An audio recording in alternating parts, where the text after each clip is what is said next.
الله أما بعد. في البداية أشكر الإخوة في اللجنة المنظمة لملتقى الأحبة في نسخته السادسة برعاية فضيلة شيخنا مولانا وسيدنا فضيلة الشيخ الدكتور سراج الدين الأسرع متاه الله بالصحة والعافية وبارك الله لنا في عمره. kí a máa pọ̀ nínú èdè Lárúbáwá lọ́rọ̀ tá a fẹ́ sọ níwájú gbogbo àwọn àfáà wa tí wọ́n wà ń kalẹ̀. Mo fẹ́ kí ẹ yọ̀ǹda fún mi kí n má ṣẹ̀ṣẹ̀ máa kí ẹnì kọ̀ọ̀kan kí n fi tó pẹ̀lú kíkí tí wọ́n ti kí gbogbo àwọn tí ó síwájú. ṣùgbọ́n lẹ́yìn ìgbà tá a ti kí àwọn fadilati maulana sheikh dr Sirajuddin Al-Asra jazahullahu anna kulla khair wa barakallahu lana fi umri. ẹni tí wọ́n ní kémi ó sọ ni pé نماذج المصالح المشتركة مع غير المسلمين في البلد الواحد، مقترحات عملية للعلماء في تحقيق التعايش السلمي مع غير المسلمين. ní àkọ́kọ́ ọ̀rọ̀ tí àwọn fadilati sheikhina wa maulana àwọn fadilati sheikh Dhikrillah Ayọ̀fẹ́ àwọn fadilati sheikh àwọn prof wa tí wọ́n kọ́kọ́ sọ àwọn professor Dhikrillah Shafi olóhùn orin bó ti yẹ pé kílẹ̀ dhikrani àwọn dhikrayni àwọn dhikrayni wala dhikrawati wala ìwòlá méjèèjì náà àpọ̀lọpọ̀ pé zikiru ti wò zikiru ti ẹnìkan kan gbé kú ẹnìkan gbé wò ni. ọ̀rọ̀ tí wọ́n sọ náà ni muqaddimah ọ̀rọ̀ tí èmi fẹ́ sọ ṣùgbọ́n èyí tí mo bá ní ọ̀rọ̀ táwọn fadilati sheikhina maulana fadilati sheikh Dhikrillah Shafi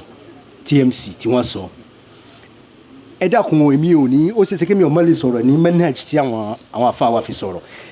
manhaj tí mi fẹ́ sọ̀rọ̀ ní manhaj al-isharat as-sari'a òun ni pé àwa afá abùkátà ká gbàgbọ́ yí ara wa ká fúnra wa lọ́rọ̀ sọ. bàbá wa kan bẹ ní ìwé ìkọlọ́wọ́n bá ní kẹ́ wọn àwọn Dr. Dawud ti máa rántí wọn tí a bá sọ pé ikhtalafa al-ulama pọ́n àfa àyàpẹ́ ẹnu bàbá wa ẹja lónìí bú wọ́n sọ pé ẹ má pọ́n àfa àyàpẹ́ ẹnu ẹ̀pin fúnra wọn lọ́rọ̀ sọ. ó fẹ́ kí àwa àfa ká fúnra wa lọ́rọ̀ sọ lórí pé masalihu mushtaraka ní agbẹ́rin tí wọ́n ní ká sọ̀rọ̀ báyìí a ní ìdí gbogbo ọ̀pọ̀lọpọ̀ fíkìú táwọn fadilati sheikh Dr. Dawud Abdulkabir sọ lẹ́ẹ̀kan a ní ìdí fíkìú mẹ́rin tó yẹ pé ni mo sọ pé ìṣàárà lèmi ò sí ká lọ kà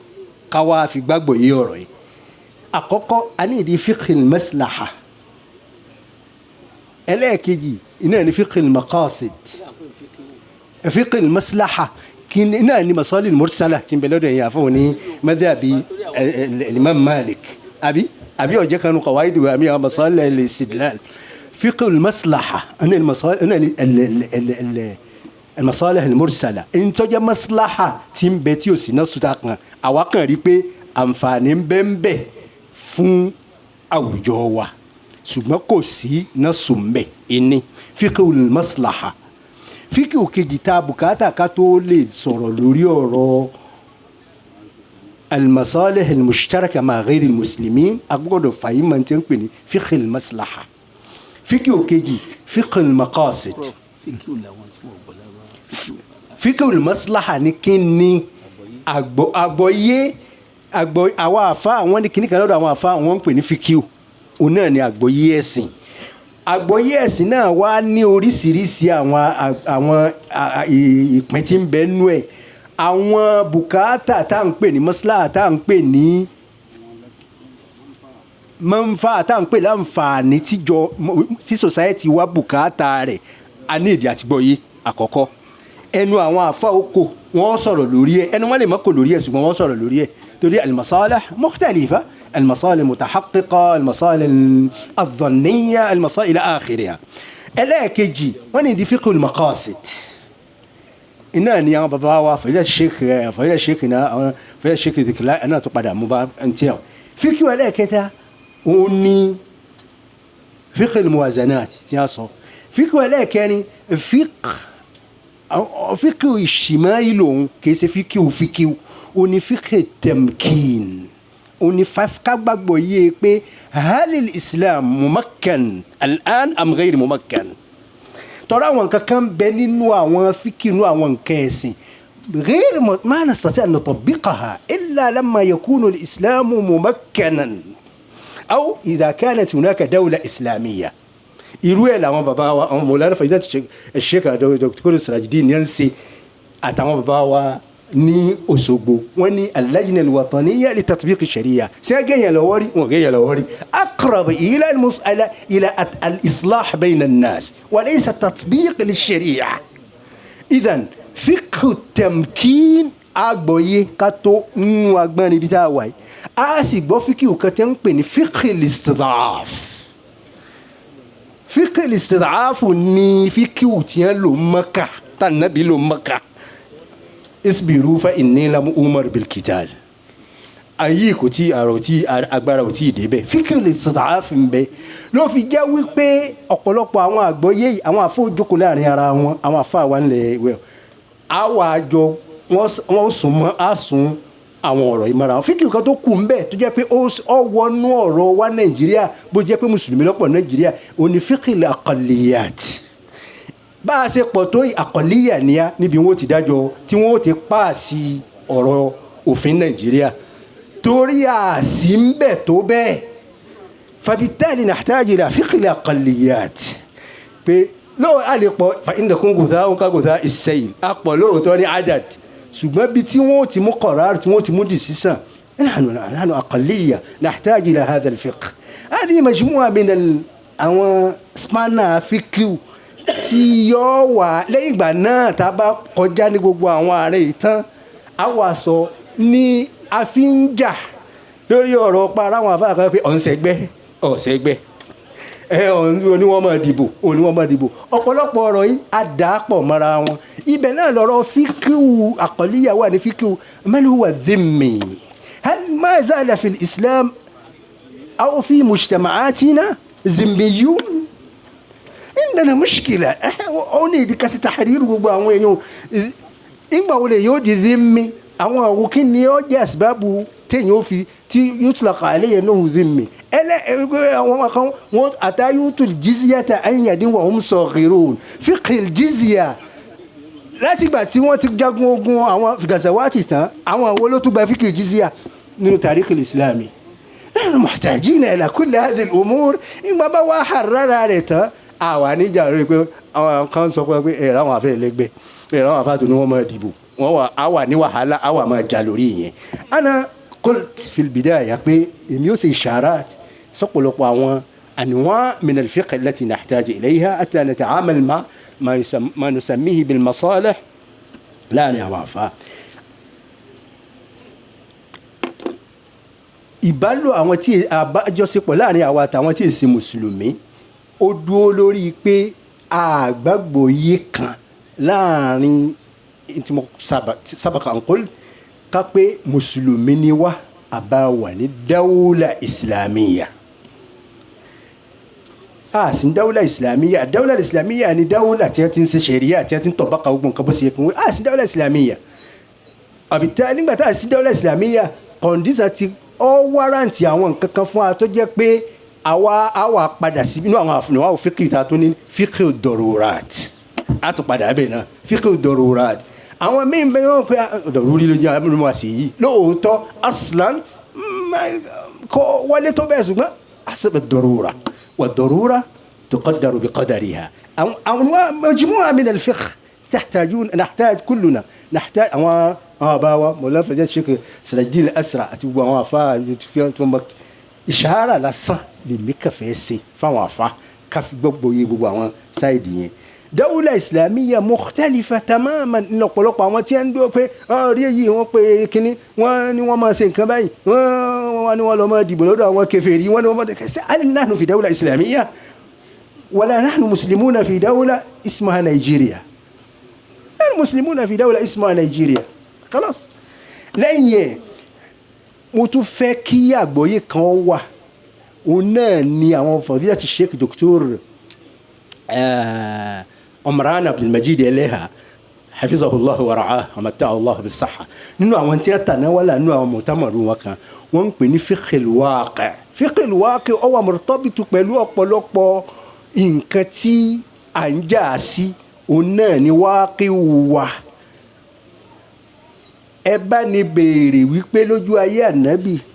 sallallahu alayhi wa sallam ṣé wọ́n ń laago ní chọ́ọ̀chì lẹ́gbẹ̀ẹ́ mọ́sáàsì kí wọ́n bá ní wá nù tíra hatta yàtí bá dàdárì ká ètùtù mutakyif fil waqi lọ́dọ̀ wa ní ìsìn mọ́sáàsì ni wọ́n ń laago ní sọ́ọ̀sì àwọn sì fẹ́ káyìí là kálukọ ìtọ́ bá bọ́ sínú ara wọn. هذا هو الفقه الواقع. sì lè wí pé kí wọ́n wó mọ chọ́ọ̀chì àbí kí wọ́n kó lọ àwọn náà sì lè pé káwó mọ́sáàsì. محتاجين إلى نفقه واقعنا. àwọn àfa ló fi jẹ́ pé المصالح المشتركة التي نشترك فيها مع في هذا المجتمع كثيرة التي نحتاج إلى تحرير فيها. انت wani kí ọjọ́ jùzù ẹlẹ́ẹ̀kejì tèmi ọ sọ̀rọ̀ bá ó ní wípé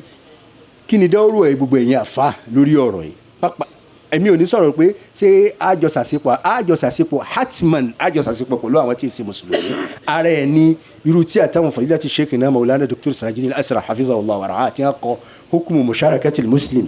fil intikhabat ma'a ghayri al-muslimin ara ẹ̀ nìyẹn àwọn nǹkan kan tààmùláti dandan àwa mùsùlùmí ò lè sọ pé a fẹ́ dá ìlú nìkan gbé.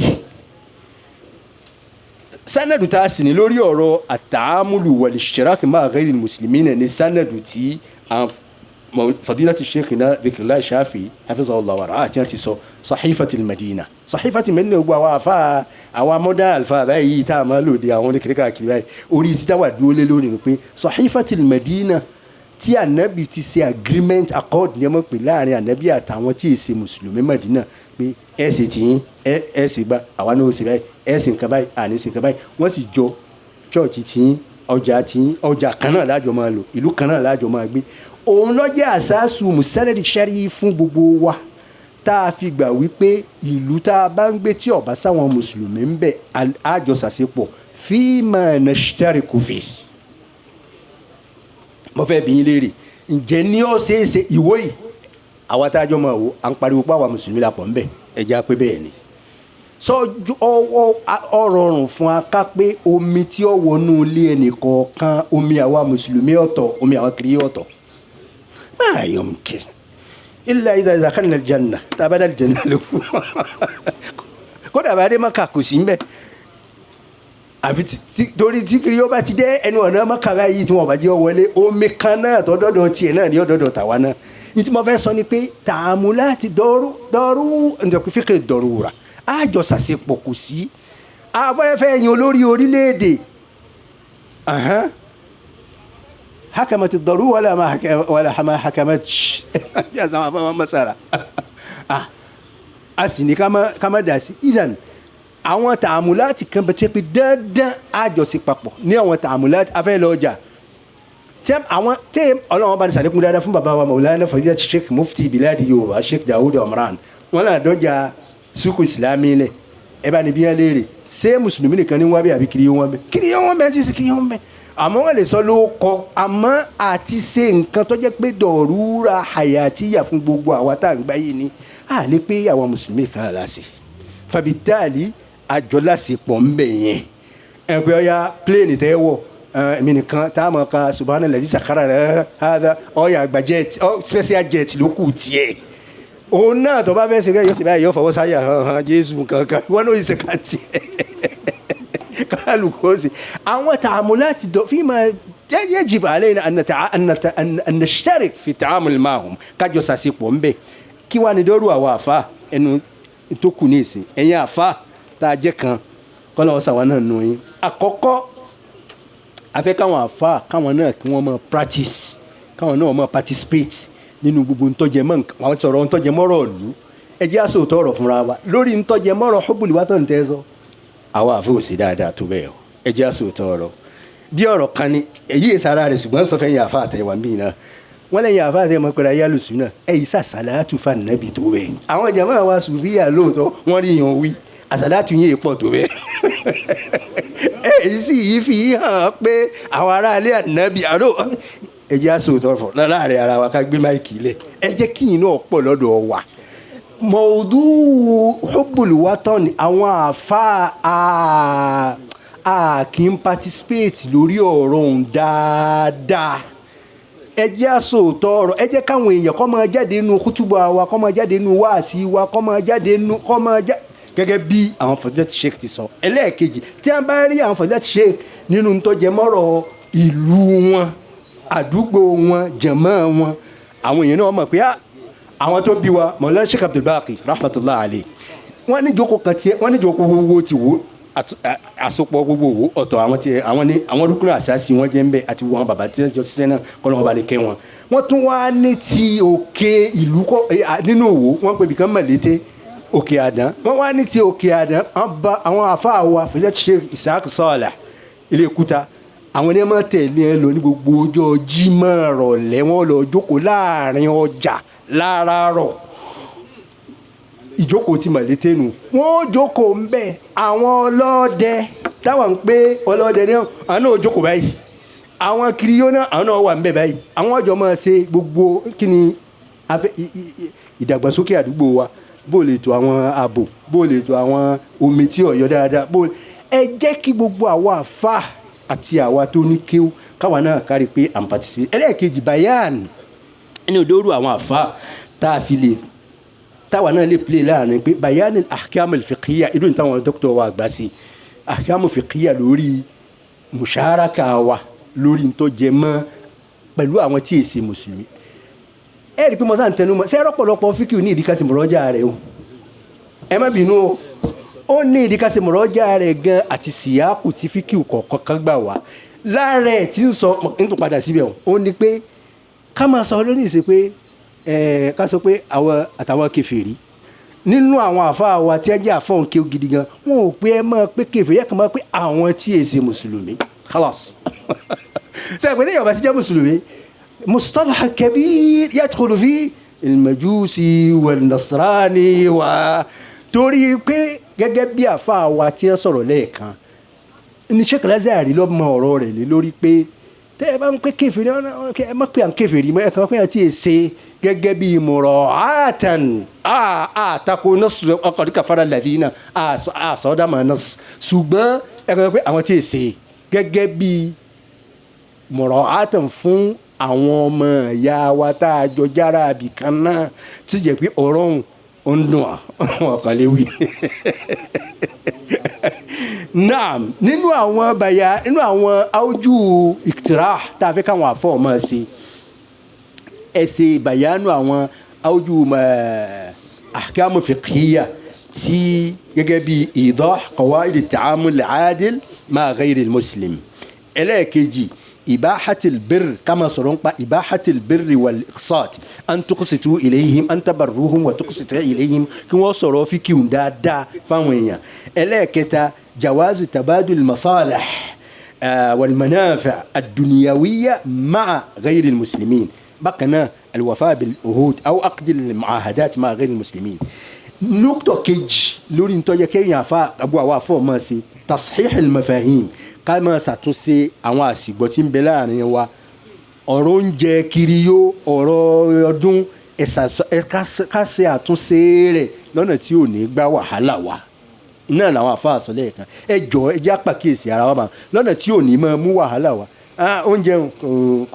kò bùkátà kẹ́yìn ọ̀wùlẹ̀ jẹ́ ẹ kàn sọ fatiwa àtàwa náà nù ẹ má wùlẹ̀ jẹ́ nítorí pé ní tí wọ́n fi sọ̀kan kì í ṣe pé ẹ tó à ń tẹ àdá wàhálà alẹ́ rẹ kẹ́tẹ́ pé fi wá sọ́ di kéde ẹ jọ nítorí Ọlọ́run ẹ jẹ́ pé ọ̀nà tá a mọ approach tá a fi approach ọ̀rọ̀ nǹkan mọ̀ dá kọ́ yàtọ̀ sí kámọ́dáláìsì ẹ̀ kọ́ má jẹ́ pé a ṣe àdá wà sílẹ̀ pé àwọn kiri yóò wọ́n ẹ má yálé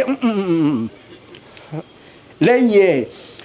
tafnidil karahiya káwọn afa àwọn jẹ́ àjìnà sọ̀rọ̀ karahiya irú ẹ̀ náà nù karahiya tá a fi mọ̀ pé asán akórira wọn àfẹ́ lásìpọ̀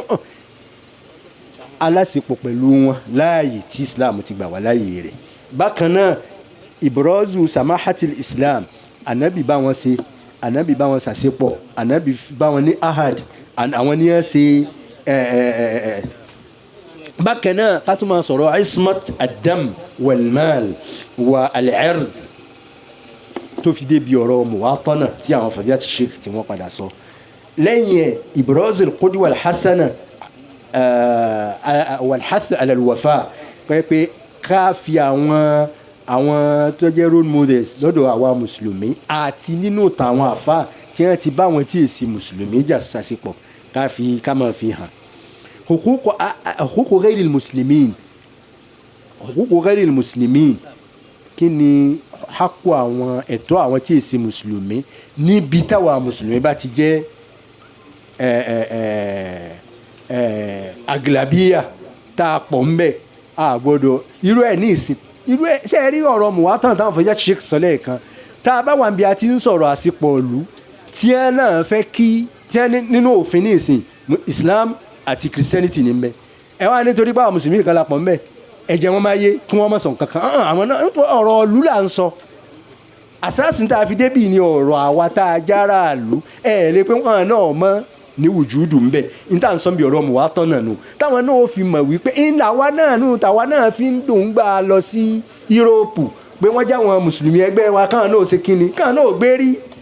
wọ́n fọ̀n náà hàn síta. ní ìparí ẹ̀yin àlùfáà wa àti gbogbo àwa tá a jẹ́ talabatul ilm a rí i pé abùkátà kí a tún uslubu ọ̀rọ̀ wa tá a bá fẹ́ máa sọ̀rọ̀ àjọṣepọ̀ láàrin wa àtàwọn pàápàá jùlọ àwọn kiriyó àwọn kírísítẹ́nì nìkan náà lá ní wàhálà ìwádìí náà yẹn pọ̀ jù lájọ wà ní èlò yìí àwọn Yahudi ò ní wọ́n ń bẹ Nàìjíríà náà ṣùgbọ́n kì í ṣe pé wọ́n pọ̀ tó bẹ́ẹ̀ náà àwọn abùkátà ẹ dákun níparí ọ̀rọ̀ tí mo fi bẹ gbogbo ẹ̀ wà fáànù ẹ jẹ́ ká máa ṣe mọ̀rọ̀ àti àwọn ọ̀rọ̀ tá a gbọ́ sọ nípa tí ò ní jọ́rọ̀ tí ó mọ̀ dá tá a fi hàn pé bí a ti ikutuluhum aisu sakiftumuhum kì í ṣerú àwọn ọ̀rọ̀ láàmú wí lọ́rọ̀ òdìtọ́kọ̀ pé àwọn ọ̀rọ̀ pé ọyá bẹ́ẹ̀ bá wọn bù wọn lẹ́sẹ̀ ẹ̀yà dá sí wọn èsè kìíní àti pásìkò tá a wà àsìkò já intellectual war agbọ́dọ̀ jà ìjà làákàrí gidi láàfíjà náà ni a sọ fún àwọn ẹni tí wọ́n fẹ́ fà á lẹ̀ tí ó lọ sí àwòsì ní constituencies wa níbí ṣé mùsùlùmí ni ibi tá a ti jà nù àwọn ibi tá a ti jà nù àwọn school of nursing tí àwọn tí a sọ pé tẹ́ẹ̀mọ̀ jàjà hijab ní ìsìn àwọn nẹ́kọ́bẹ̀tì mélòó la produce tí a fi sọ pé à ń jàjà àwọn ọjà bí tá a ti jà nù pàápàá jùlọ ìtọ́kan àwa púpọ̀ ó ní ọ̀rọ̀ wáàsí ẹ jẹ́ kí wáàsí wa ẹ dákun wọn bàbá tó wọn bàbá tẹ̀sí lọ́rùn bá ní kẹ́ wọn o ẹ jẹ́ tàná wúlò àti bá a ṣe máa sọ̀rọ̀ gbogbo àwọn ẹlẹ́sìn míì pàápàá jùlọ nímùrọ̀ àátán fún mọ̀ṣáírù àpè amọ̀sọ̀ntọ́lọ̀ ní awí o ṣùgbọ́n àwọn ọ̀rọ̀ tí ẹ pé yọ dá wàhálà clash nílẹ̀ láàrin àwa àti wọn àtàwọn wákà tó burú tí ń bẹ ń bẹ ẹ jẹ́ á jìnnà sí díẹ̀ èyí tẹ́mi ní mo ráyè àti kò sọ́ni lè mẹ́nuba díẹ̀ nù ẹ̀yin àfa wa ẹ̀ develop ọ̀rọ̀ yìí dáadáa ju bí mi sì sọ lọ. Assalamu alaikum.